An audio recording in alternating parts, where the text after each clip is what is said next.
되었으므로 그의 아내 리브가가 임신하였더니 그 아들들이 그의 태 속에서 서로 싸우는지라. 그가 이르되 이럴 경우에는 내가 어찌하리요 하고 가서 여호와께 묻자오되 여호와께서 그에게 이르시되 두 국민이 내 태중에 있구나.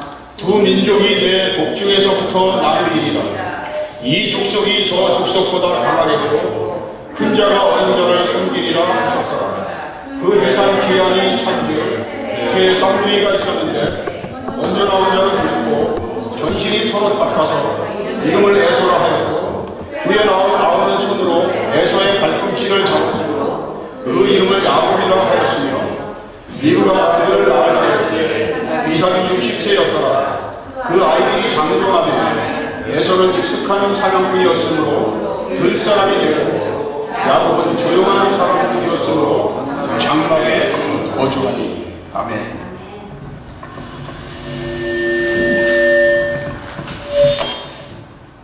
이삭은 40세에 리브가를 만나서 결혼을 했죠. 그리고 20년이 지나도록 아이를 갖지 못했어요. 그런데 그 당시의 문화는 일부 다처제의 문화였기 때문에 아이가 필요하면 언제라도 다른 여자를 통해서 아이를 가질 수도 있었어요. 그런데 이삭은 한 여자의 남편으로 사는 유일한 사람이었어요. 이삭과 리브가는 아이를 위해서 오랫동안 하나님께 기도했고 마침내 그 기도의 응답을 받아서 60세 되는 해에 아이를 낳게 되었어요. 근데 그 아이가 쌍둥이예요. 한꺼번에 둘을 갖게 되었죠. 그래서 에서와 야곱 두 아이가 태어났어요. 쌍둥이로 태어났기 때문에 서로 비슷한 점이 있을 것 같은데 생김새부터 시작해서 성적이나 취향, 특성, 직업에 이르기까지 어느 것 하나 같은 것이 없었어요. 이 두 사람은 전혀 다른 사람이었고 다른 인생의 길을 걸었어요. 이 두 사람은 서로 다른 두 종류의 삶의 방식을 대표하는 사람들입니다. 23절에 하나님께서 두 국민이 내 태중에 있구나 이렇게 말씀하셨죠. 이 에서와 야곱은 단순한 한 개인이 아니라 한 민족, 한 나라를 대표하는 리더, 지도자였었던 거죠. 제가 여러분에게 질문 하나 하겠습니다. 양 10마리를 이끄는 사자와 사자 10마리를 이끄는 양이 싸우면 어느 편이 이길까요?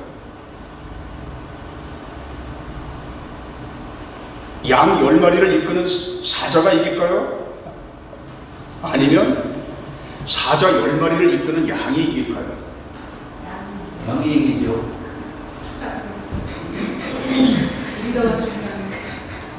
양 10마리를 이끄는 사자가 이겨요. 그만큼 리더의 위치, 기능과 역할이 매우 중요하다는 거죠. 야곱과 에서가 서로 다른 두 종류의 삶의 방식을 대변한다면 우리 모든 사람들은 두 종류의 사람으로 나누어질 수 있어요. 야곱의 길을 걷는 사람, 아니면 애굽에게 속하여 에서에게 속하여 에서의 길을 걷는 사람.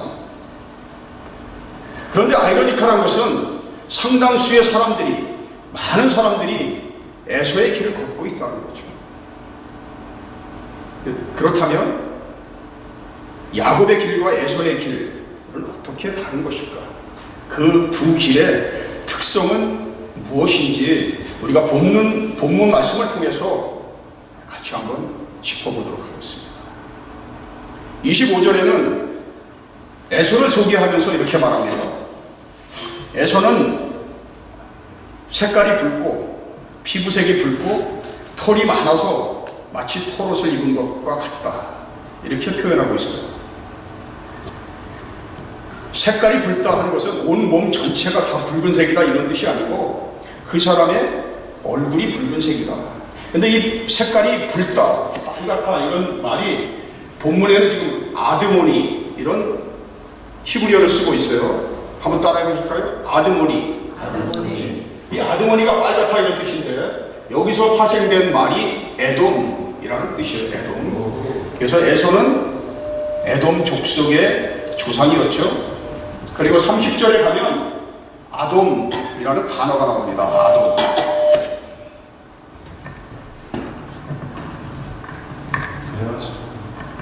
아돔은 빨간색이라는 뜻이에요. 30절에 가면 에서가 밖에 나갔다 들어와서 허겁지겁 그 야곱이 만든 죽을 보면서 그 원래 죽이라는 단어가 히브리어는 니지드라고 해요. 니지드. 그런데 그 죽이라는 단어를 발음을 못하고 그 빨간 것을 달라고 이렇게 말을 했어요. 그래서 지금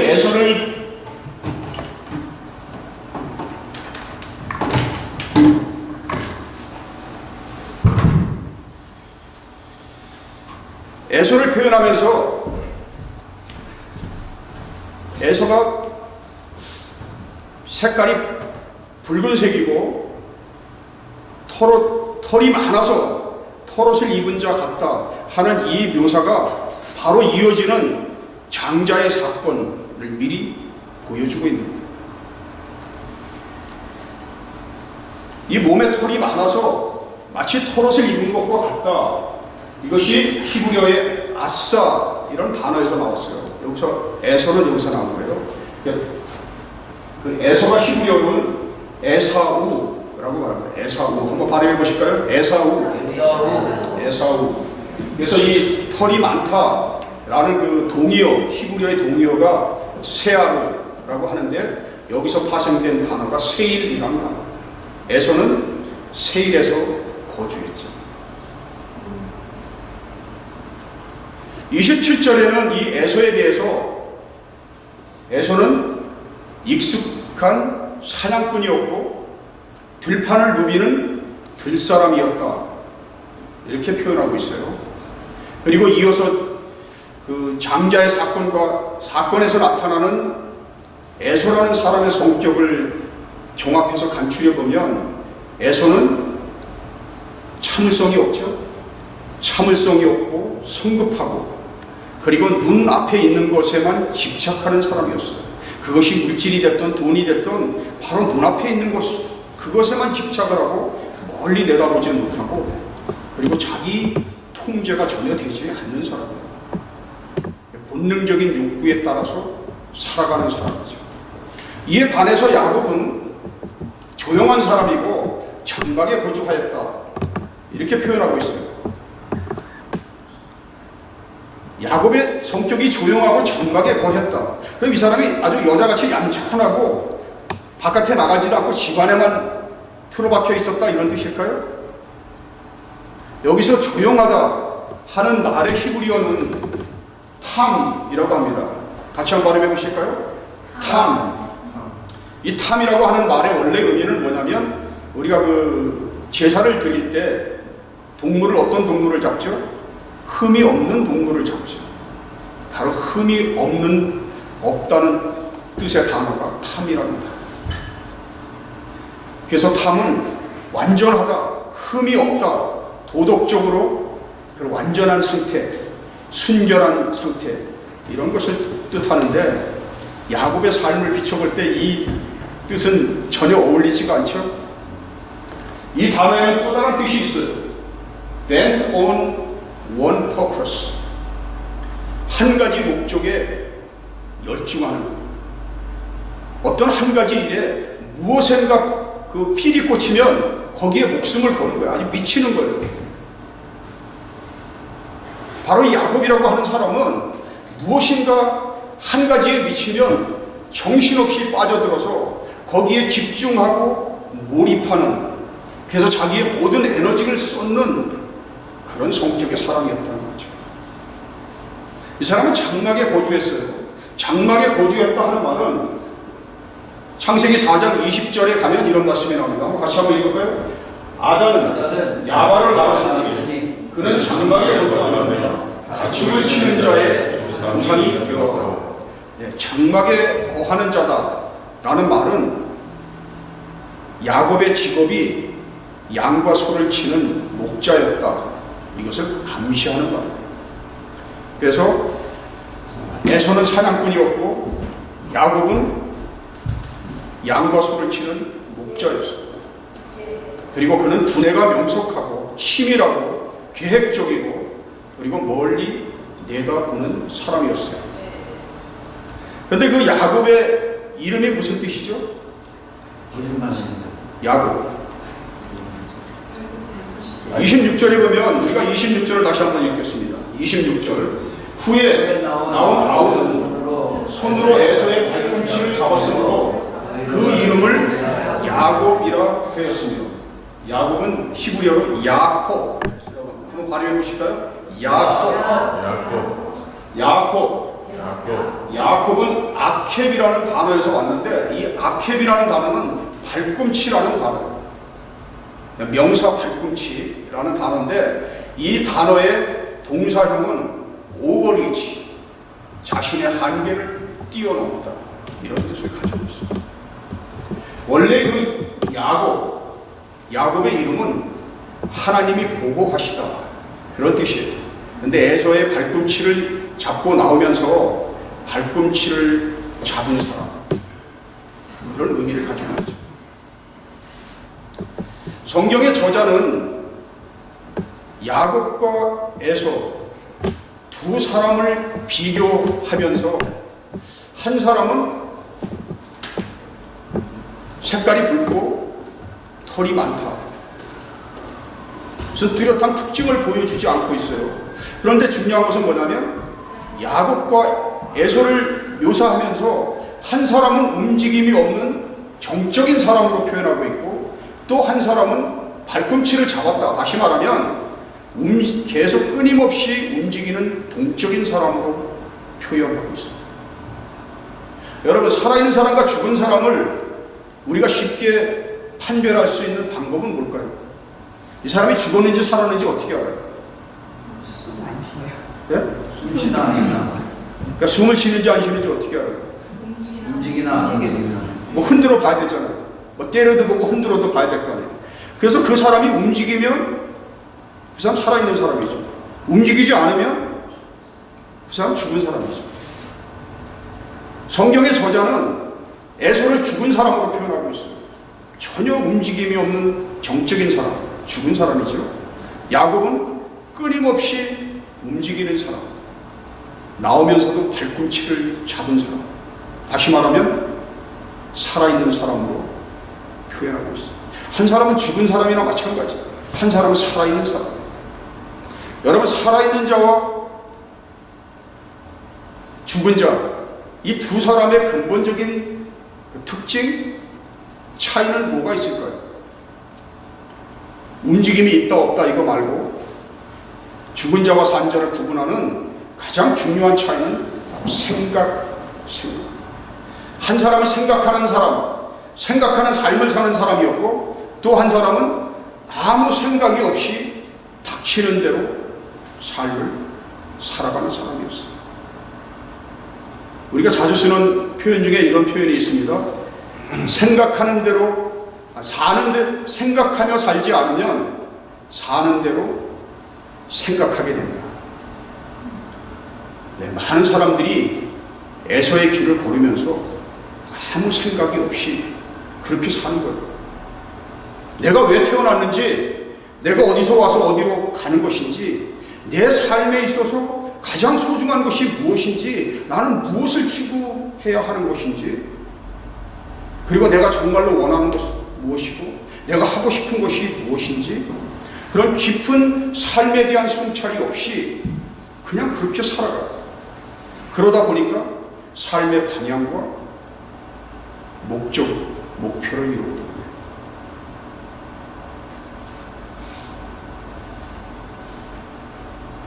바로 이 생각이, 생각하며 사는 것과 생각하지 않는 것이 산 자와 죽은 자를 구분짓는 중요한 특징이 되는 거죠.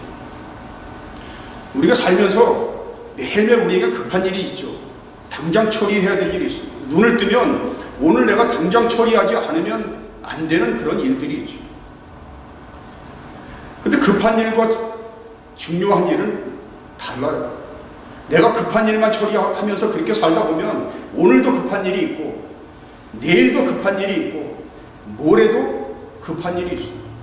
그래서 나는 평생을 눈 뜨고 그날 해야 되는 당장 그거 처리하지 않으면 큰일 나는 그런 일들만 처리하면서 살다 보면, 그리고 그 삶을 나중에 돌아보면 남는 것이 아무것도 없어요.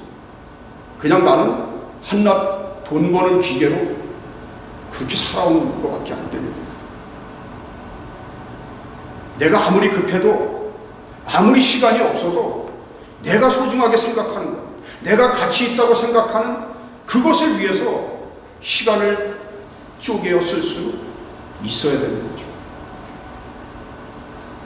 내가 정말 음악을 좋아한다면 아무리 시간이 없어도 시간을 억지로라도 내서 음악회라도 몇 번씩 가야 되고, 내가 정말 하나님의 말씀을 사랑한다면 아무리 바빠도 이런 자리에 와서 우리가 함께 말씀을 나누고 이런 어떤 통찰을 함께 나누는 그런 시간들이 필요한 거죠. 아멘. 내가 소중한 것, 내가 가치 있다고 생각하는 것, 내가 하나님을 위해서 뭔가를 해야 되겠다 그러면 생각만 그렇게 할 것이 아니고, 거기 가까운 고아원이나 양로원이나 이런 데 찾아가서 내가 거기 휠체어에 앉아있는 사람을 붙들고 그 사람 손을 잡아주고 기도해 주는 것, 그것이 그 사람을 위한 것일 수도 있지만 그것은 결국은 나를 위한 거예요. 내 인생을 값지게 만들고 내 인생을 보람되게 만드는 그런 것이에요. 우리가 그런 것이 아무것도 없고 그냥 눈에 벌어지는 일들만 처리하게 바쁘게, 그렇게 바쁘게 살다 보면 우리는 아무 일도 할 수가 없는 거예요. 우리가 생각하고 살지 않으면 습관에 우리는 지배를 받게 돼 있어요. 우리가 바닷가에 비해서 밀려오는 파도에 떠밀려 가듯이 우리는 누군가에게 떠밀려 다니는 삶을 살게 됩니다. 우리가 어릴 때는 부모한테 떠밀려 다녀요. 너는 공부 열심히 해서 변호사가 돼야 돼. 너는 공부 열심히 해서 의사가 돼야 돼. 내가 별로 원하지도 않는 거 부모가 나한테 강요해서 내가 그 길로 걸어가는 거야. 그 나이를 먹으면 내 주변의 친구들, 그리고 내가 만난 사람들, 나는 그런 사람들로부터 끊임없이 영향을 받고 살아요. 그렇게 살다 보면 내가 없어요. 나는 내 목소리를 잃어버리고 내 색깔을 잃어버리고 다른 사람들에 의해서 강요된 그런 삶을 살게 됩니다. 그런 삶이 바로 내 삶의 주인으로 살아가는 것이 아니라 노예로 사는 거예요. 아무 생각이 없이 사는 사람, 그것은 바로 노예의 삶을 사는 사람. 산자와 죽은 자를 구분짓는 중요한 특징은 바로 생각하는 사람과 생각하지 않는 사람, 노예의 삶을 사는 사람과 주인의 삶을 사는 사람. 우리가 내 자신의 삶의 주인으로 당당하게 내 삶을 살아가야 되는 거죠. 예수님께서 이 땅에 오셔서 가장 먼저 선포한 말씀이 뭐였죠? 회개하라, 천국이 가까웠느니라. 회개하라, 천국이 가까웠느니라. 여러분, 회개하라, 이게 무슨 뜻일까요? 우리는 회개하라고 해요. 나의 잘못을 고백하고 인정하고 내가 죄인임을 인정하고, 그래서 나의 어떤 잘못에 대해서, 내가 죄를 지는 것에 대해서 용서를 구하는 것, 그것을 우리는 회개라고 생각하고 있어요. 그게 맞는 얘기예요. 틀린 말은 아니에요. 그렇지만 회개에는 또 다른 의미가 있다. 이 회개라는 단어가 히브리어는 테슈바라고 해요. 테슈바는 리턴, 돌아간다는 거예요. 내가 길을 가는데 어디로 가고 있는지, 내가 지금 어디에 서 있는지 나를 들여다보는 거예요. 내가 왜 여기 서 있지? 내가 왜 이 길을 가고 있지? 내가 이 길을 가서는 안 되는데 내가 왜 이 길에 서 있는 거지? 내가 서 있는 나의 위치를 확인하고 다시 돌아가는 거예요. 그게 테슈바예요. 그런데 이 회개라는 단어가 헬라어로는 메타노이아. 메타노이아는 글자 그대로 new mind, change way of thinking. 내가 지금까지 살아왔던 삶의 방식, 생각의 관점, 시각, 이런 것들을 바꾸는 거예요. 결국 회개하라는 말은 내가 지금까지 어떻게 살아왔는지, 무슨 생각을 하고 살아왔는지, 어떤 삶의 방식을 살아왔는지, 무엇을 추구하면서 살았는지 삶에 대한 성찰이 필요하다는 거죠. 내 삶을 돌아보라는 거예요. 나의 어두운 내면을 돌아보고, 그리고 내가 이렇게 살아서는 안 되겠다. 그래서 내가 거기서 바뀌어야 되는 거죠. 내 생각이 바뀌어야 되고, 나의 관점이 바뀌어야 되고, 나의 시각이 바뀌어야 되는 거죠. 회개하라 천국이 가까웠느니라, 이 말씀을 다른 말로 바꾸면 생각하라 천국이 가까웠느니라, 이런 말씀이에요. 생각하는 사람은 현재라는 이 세상에, 우리가 살고 있는 이 현재라는 이 세상에 두 발을 딛고 서 있지만 두 눈은 미래를 응시하는 사람. 야곱은 비록 현재라는 시간에 몸을 담고 있지만 미래를 바라보고 있는 사람이었어요. 이 두 사람은 어머니 뱃속에서부터 싸웠죠. 엄마 뱃속에서부터 치열하게 싸웠어요. 이것이 무엇을 위한 싸움이었을까요? 에서와 야곱, 이 두 사람은 엄마 뱃속에서부터 끊임없이 싸웠어요. 바로 그 싸움은 이 두 사람이 민족을 대표하는, 나라를 대표하는 리더라면 누가 진정한 리더인지, 그 진정한 리더의 위치를 놓고 그들은 숙명적인 한판의 승부를 벌이고 있었던 거죠. 그런데 엄마 뱃속에서 이제 싸움이 끝났어요. 그래서 그 둘이 세상 밖으로 나왔어요. 에서에게는 이제 싸움이 끝난 싸움이에요. 그런데 뒤따라 나오는 야곱이 에서의 발꿈치를 잡았어요. 야곱에게는 아직 끝난 싸움이 아니라는 거죠. 세상 밖으로 나오면서 야곱은 에서에게 마지막 공격을 하는 거예요. 우리가 이 씨름 경기로 예를 들면 막판 뒤집기를 시도한 거예요. 그는 끝까지 포기하지 않고 악착같이 매달려서 아직 싸움은 끝나지 않았다고. 사람들은 다 끝난 거야. 이미 싸움은 끝났어. 이제 늦었다고. 이제 뭐 어떻게 해볼 방법이 없다고. 사람들은 그렇게 생각하는데 야곱은 아니야. 아직 안 끝났어. 게임은 안 끝났어. 그가 그토록 매달릴 수 있었던 것은 나는 절대 기권하거나 포기하거나 물러설 수가 없어. 그가 그렇게 생각했던 것은 바로 그에게 진정한 리더를 향한 야심이 있었기 때문에, 좋은 말로 표현하면 꿈이 있었기 때문이죠. 발꿈치를 잡는 사람은 포기하지 않는 사람이고, 그 사람은 진짜 꿈을 가진 사람이에요. 여러분, 이 세상의 발전과 성취는 다 꿈꾸는 자들에 의해서 이루어졌어요. 여러분, 꿈을 가지고 계십니까? 아침에 일어나면 가슴 벅찬 설레임으로 하루를 시작하게 하는 그런 꿈을 가지고 계세요? 여러분의 심장을 뜨겁게 달구는 그런 꿈이 있습니까? 불꽃처럼 타올라서 한 줌 남김없이 모든 것을 태우고 가려는 그런 뜨거운 열정이 여러분의 가슴에 남아 있습니다. 여러분, 우리가 이 땅에, 내가 지금 이 땅에 살고 있어요. 아직 죽지 않았어요. 내가 이 땅에 살고 있다는 것은 내가 무엇인가를 꿈꾸고 무엇인가를 희망할 수 있는 시간이 있다는 거죠. 바로 산자와 죽은 자를 구분짓는 것이 아까 생각하는 자와 생각하지 않는 자, 생각하는 자는 바로 꿈꾸는 자. 우리가 하나님을 믿는 사람으로서 우리가 무슨 꿈을 꿔야 될까요? 내가 이 세상에서 잘 되는 것, 내 가족이 잘 되는 것, 우리가 그런 꿈만 꿀 것이 아니라 우리 모두의 꿈, 예수 그리스도의 꿈, 하나님의 꿈, 하나님의 비전을 우리가 가슴에 품고 내가 이 땅에 사는 동안 주의 일을 위해서 아낌없이 나의 모든 것을 쏟아붓는 나의 모든 열정과 에너지와 모든 것을 내가 아낌없이 쏟고 가겠습니다. 그런 꿈을 꾸시는 여러분 되시기를 주님의 이름으로 축원합니다. 아멘.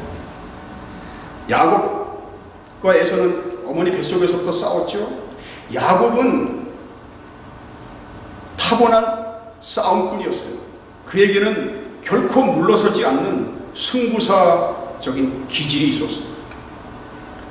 그는 엄마 뱃속에서 에서와 싸웠고, 그리고 세상 밖으로 나왔어요. 그리고 고향을 떠나서 이제 아브라함의 고향으로 가서 누구를 만났죠? 레아와 라헬 두 여인을 만나고 그 아버지 라반을 만났어요. 그 라반으로부터 속임을 당하고 또 복수를 하고, 그러니까 끝없는 투쟁의 삶, 끝없는 싸움을 싸웠어요. 그리고 다시 돌아오면서 이제 약복강 강가에서 야곱은 하나님의 사람을 만납니다. 그리고 하나님의 사람과 밤새도록 씨름을 해요. 그런데 하나님의 사람이 야곱의 환복뼈를 쳐서 아주 결정타를 넘이죠. 더 이상은 싸울 수 없도록 손을 놓아버리도록 그렇게 만들어요. 엄마 뱃속에 있다가 세상에 나오면서 에서의 발꿈치를 잡았던 야곱은 그 싸움에서도 포기하지 않고 그 하나님의 사람의 발꿈치를 붙잡습니다. 그리고 마침내 그는 승리자가 되었고 축복을 받아내고 이스라엘이라는 새로운 이름을 얻게 됩니다. 그 하나님의 사람은 바로 다름 아닌 하나님이 자신이었죠. 야곱은 하나님 자신을 만나고 나서 그의 삶 속에 놀라운 변화가 일어났어요. 그는 그 누구에게도 지지 않는 그런 승부 근성을 가지고 악착같이 매달리며 싸우는 삶을 지금까지 살았어요. 만나는 사람마다 그 누구와도 그는 열심히 싸웠어요. 그런데 하나님을 만나고 나서 돌이켜보니까 내가 진정으로 싸워야 할 대상은 내가 만나는 사람들이 아니라는 사실을 깨달았어요. 싸움의 대상은 바로 나 자신을 알게 된 거죠. 야곱은 자기 자신과 싸워야만 했어요. 그는 지금까지 자기가 원하는 것, 갖고 싶은 것을 얻기 위해서 그는 수단과 방법을 가리지 않았어요. 남을 속이는 것도 문제가 되지 않았어요. 그런데 하나님의 사람이 된다는 것은, 믿음의 사람이 된다는 것은 결국 자신에 있는 그 모든 불순물들을 털어내야 되는 거죠. 야곱은 하나님을 만나고 나서 이제 새로운 사람으로 변화되기 시작했어요. 자신의 내면을 들여다보기 시작했고, 자신의 삶을 성찰하기 시작했고, 바로 싸움의 대상은 다른 사람이 아닌 바로 나 자신입니다. 내 안에 있는 수많은 약점들, 수많은 단점들을 털어내기 위해서 내가 몸부림을 쳐야 되고, 그것을 위해서 내가 투쟁을 해야 합니다. 그것을 깨달았죠. 이 야곱이라는 사람은 매우 독특한 아주 매력적인 성격의 소유자예요. 야곱은 공격적이고 도전적인 사람이었어요. 그는 어떤 틀에 갇히거나 어떤 관습이나 제도에 묶이는 것을 싫어하는 사람이에요. 여러분, 이 세상에 많은 사람들이 자기가 스스로 만든 울타리에 자기를 가둬놓고 그 안에서 갇혀서 그렇게 살다가 죽어요. 그것을 벗어나면 큰 일이 일어나는 걸로 생각해요. 내가 다니는 회사, 여기서 내가 사표 쓰고 나가면 무슨 큰 일이 일어날 것 같고 내 인생이 망할 것 같고, 내가 다니는 어디 무슨 뭐 교회가 됐든 뭐가 됐든 여기서 내가 조금만 움직이면 큰 일이 일어나는 걸로 생각하고 사람들은 언제나 조그만 울타리를 쳐놓고 그 울타리에서 벗어나지를 못하는 거예요. 파격, 어떤 격식을 깨는 것을 말하는 거죠. 바로 이 파격의 미를 추구하는 야곱, 그런 거침이 없는 자유로운 생각과 그런 어떤 틀에 박힌 것을 거부하는 그런 삶을 살았어요. 여러분, 아브라함이 믿음의 1세대였죠. 그리고 이삭, 그리고 야곱이 믿음의 제3세대로 넘어가요. 아브라함과 이삭이 걸었던 그 믿음의 길을 그대로 걸어간다는 것은 아무 발전이 없는 거예요. 내가 새로운 길을 열으려면 어떻게 해야 될까요? 내가 아브라함과 이삭이 걸었던 그 길을 그냥 묵묵히 따라만 가는 것이 아니라 내가 그 사람들을 뛰어넘을 때 그때 새로운 길이 열리는 거예요. 야곱은 바로 그런 사람이었어요. 아브라함과 이삭을 그대로 냉정하고 그대로 따라가는 사람이 아니라 그들을 따르면서도 그들을 뛰어넘어서 이제 새로운 시대를 여는 사람, 새로운 길, New Way를 여는 사람. 여러분, 기독교의 2000년의 역사를 돌이켜보면 침묵과 그리고 어떤 제도와 관습에 그냥 맹종하고 복종하고 거기서 마치 벗어나면 큰 일이 일어나는 것처럼 그렇게 생각하고 그렇게 묵묵히 걸어온 역사예요. 그래서 발전이 없는 거예요.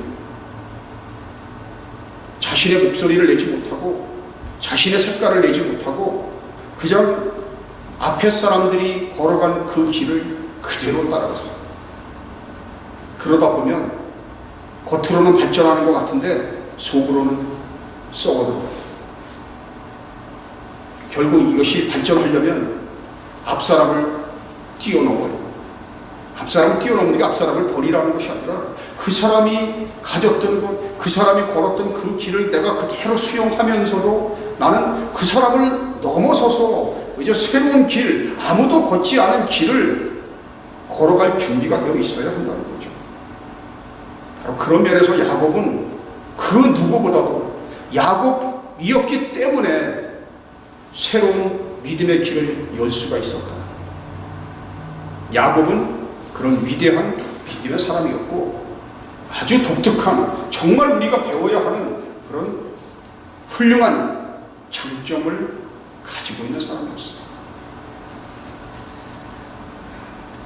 자, 이제 우리가 29절부터 시작되는 그 장자의 권리에 관한 내용을 잠시 살펴보도록 하겠습니다. 야곱이 이제 죽을 만들었어요. 에서가 밖에서 사냥을 하다가 배가 고파서 기진맥진해서 집 안으로 뛰어들어왔어요. 집 안으로 뛰어들어와서 야곱이 죽을 만든 것을 보고 그것을 먹게 해달라고 이제 그렇게 얘기를 해요. 여기 30절에 보면 30절 우리가 같이 한번 읽을까요? 야곱에게 이르되 내가 피곤하니 그 붉은 것을 내가 먹게 하라. 그러므로 에서의 별명은 에돔이라. 그 붉은 것, 그러니까 죽이라는 발음도 못하고 그 붉은 것을 손가락으로 가리키면서 그것을 나에게 먹게 하라고. 이 나에게 먹게 하라, 이 원래의 의미는 뭐냐면 내 입을 벌리고 그 안에다 이 음식을 쏟아 부으라는 거예요. 이것은 동물이 그 먹이를 먹을 때 그냥 쏟아 붓잖아, 입을. 바로 동물이 먹는 그런 형태를 말합니다. 여러분, 에서는 사냥꾼이었죠. 아주 익숙한 사냥꾼이었어요. 그런데 이 사냥꾼이 사냥을 할 때는 그 자기 먹잇감을 찾고 그 어떤 자기가 공격의 대상이 먹이를 먹고 있을 때, 그때가 사냥하기가 가장 좋을 때예요. 그래서 사냥꾼은 동물이 먹이를 먹고 있을 때를 노리죠. 야곱은 바로 에서가 먹을 것을 찾아서 허겁지겁 먹는 그것을 노리고 거기다 덫을 놓아서 걸려들게 만들었어.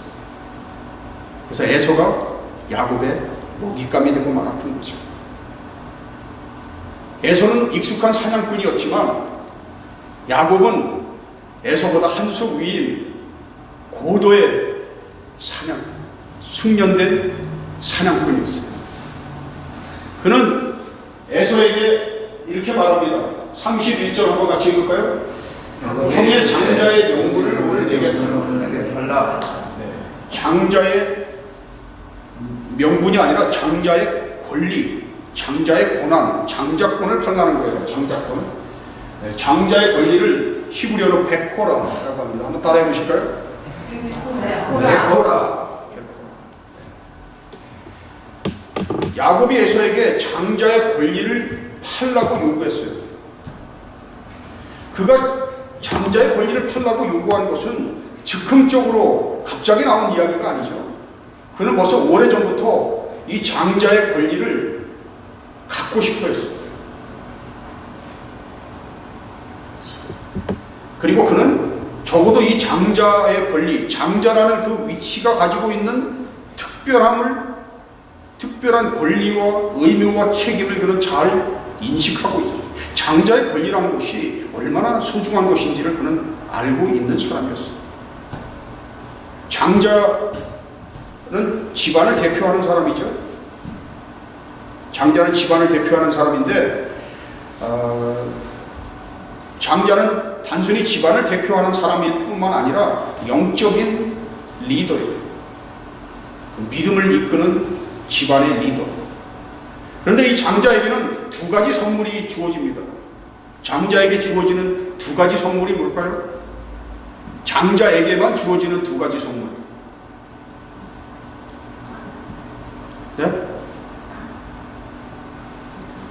네, 장자에게 주어지는 두 가지 선물. 첫 번째는 장자는 아버지로부터 특별한 축복을 받습니다. 아버지로부터 특별한 축복을 받는다는 것은 그 축복을 통해서 이제 그 집안을 이끌어가는 리더로서의 새로운 삶의 전기가 마련됩니다. 그것이 하나의 전환점을 이루는 거예요. 그래서 그 축복이 매우 중요한 거예요. 축복의 내용도 중요하지만 그런 축복을 통해서 이제 이 사람은 그냥 아무 사람이 아니라 이 사람은 이 집안을 대표하는 사람으로서 리더로서 새로운 삶이 시작되었음을 알리는 중요한 시발점이 되는 것이 바로 축복의 권리입니다. 그러니까 장자에게는 이런 아버지로부터 받는 축복이 주어졌고 또 하나는 하나님으로부터 믿음의 선물이 주어졌어요. 장자는 영적인 리더로서 믿음의 사람이 되기 위해서는 가장 중요한 것이 믿음이죠. 그런데 그 믿음은 바로 하나님으로부터 장자에게 주어지는 특별한 선물, 그것은 바로 믿음이라는 선물. 장자가 무슨 유산을 2배를 받고 이런 것이 중요한 것이 아니라 아버지로부터 축복을 받고 그리고 하나님으로부터 믿음의 선물을 받아서 이제 명실공히 그 집안을 대표하는 리더의 자리에 선다는 거죠. 야곱은 어릴 때부터 자기 엄마 리브가로부터 너는 이 집안을 대표하는 리더라고 그런 말을 수없이 들었을 거예요. 리브가는 이미 23절에서 하나님께서 이미 야곱을 장자로 세우실 것을 그런 예언의 말씀을 받았죠. 하나님으로부터 그런 예언의 말씀을 받았고 그래서 리브가는 계속 기회가 될 때마다 시간이 될 때마다 야곱에게 너는 이 집안을 이끌어갈 리더야. 너는 그런 꿈을 가져야 돼. 네가 이 집안을 잘 끌어가야 된다. 여러분 누가 장자의 자격이 있나요? 먼저 태어난 사람이라고 해서 장자의 자격이 있는 것이 아니라 진정한 장자의 자격. 어떤 사람일까요? 어떤 사람이 장자의 자격을 가진 사람일까요?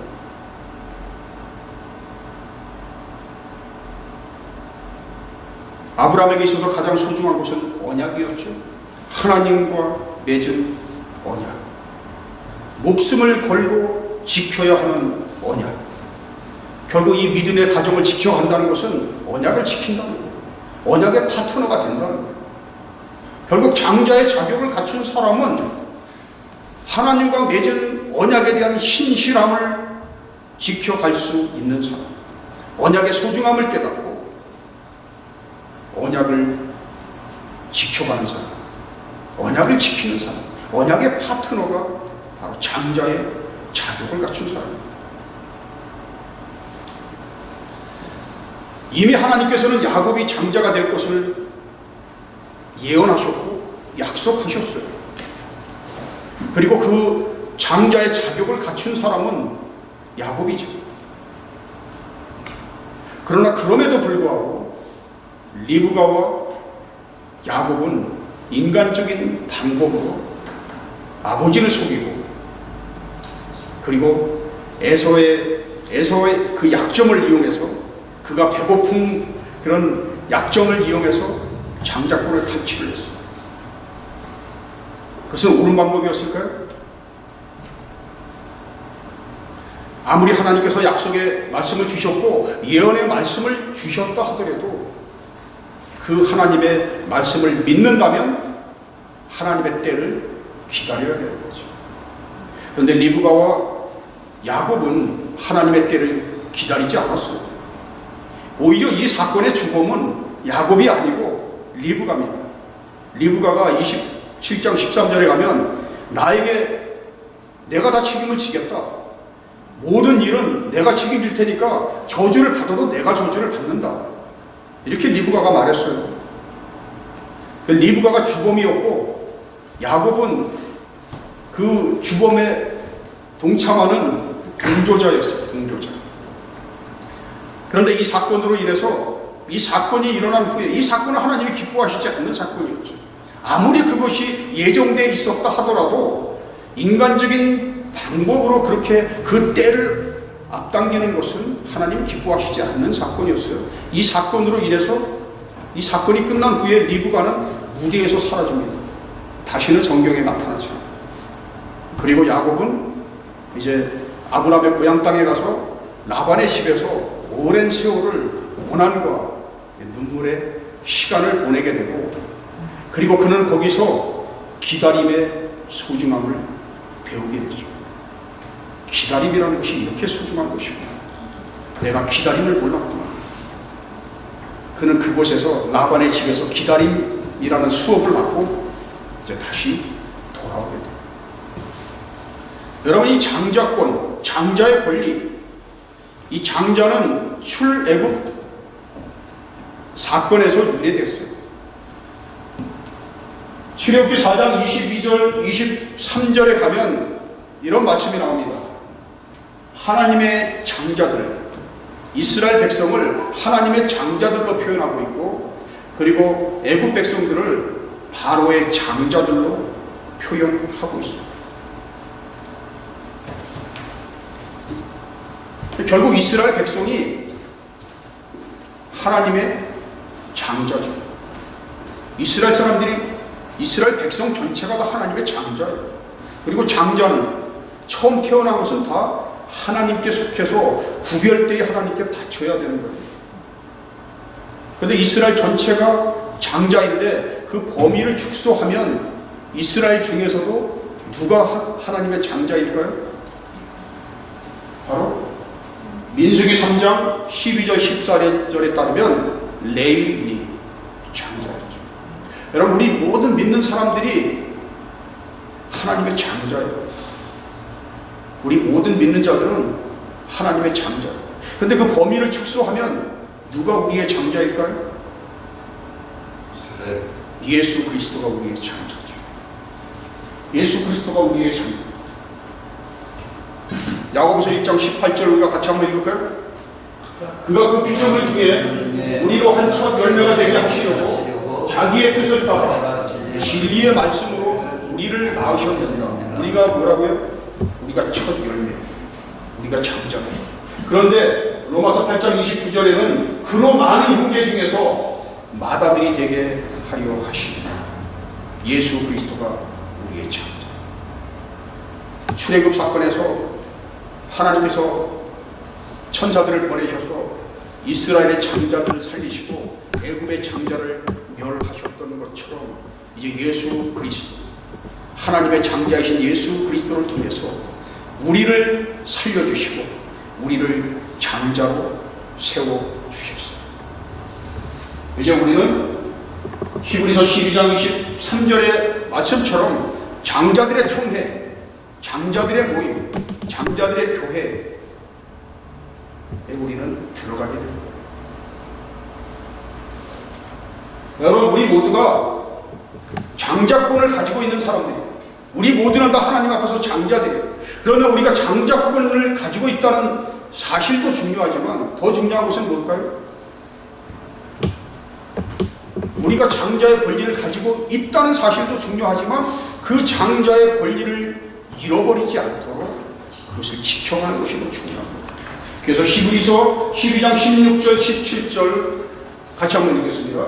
음행하는 자가 곧 한 그릇 음식을 위하여 장자의 명분을 판 에서와 같이 망령된 자가 없도록 살피라.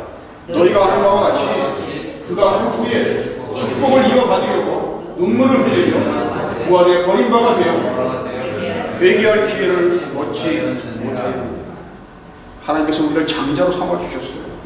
예수 그리스도를 통해서 우리에게 생명을 주셨고 우리 모두를 장자로 세워주셨어요.